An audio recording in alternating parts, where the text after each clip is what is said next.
নমস্কার, আমি রায়কিশোরী জ্যোতিষ কার্যালয় থেকে দেবমাল্য বলছি। আজ আমি আপনাদের জন্য নিয়ে এসেছি বশীকরণ করার একটি উপায়।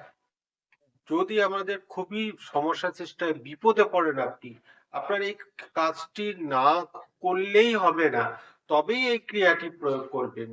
এটা একটা খাওয়ানোর ওষুধ।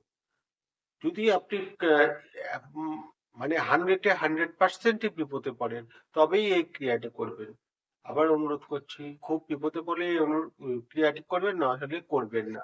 আসুন, এই কি কি লাগবে এই বশীকরণ খাওয়ানোর ওষুধটি বানাতে গেলে আমরা দেখে নিই। পেঁচার মাংস,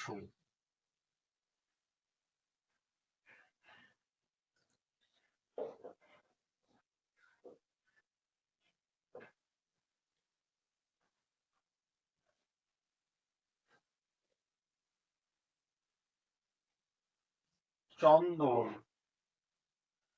কুমকুম, তগর ও গোরচনা।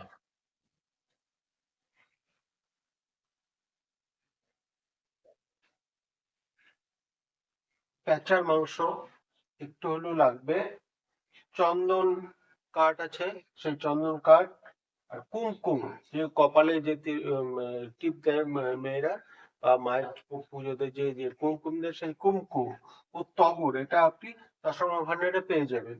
আর ও হচ্ছে গোরচনা। গোরচনা বাছুরের যে পেচ্ছাপটা হয়, ওকে গোরচনা বলে, সেই গোরচনা।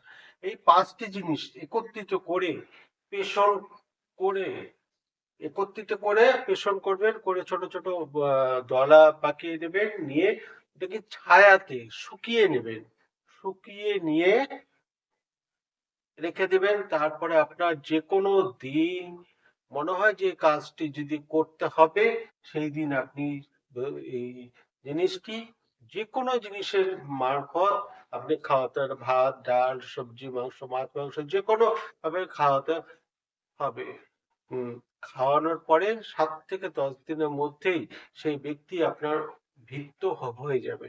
আশা করি আম, এই উপায়টি আপনাদের ভালো লাগবে।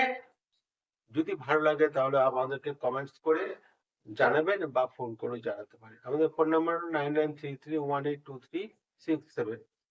আজকের মতো নমস্কার। আর দয়া করে বলছি, এই কোনো অসৎ উদ্দেশ্যে এই ক্রিয়াগুলি করবেন না। এটা আমার কাছে, আপনাদের কাছে অনুরোধ। আজকে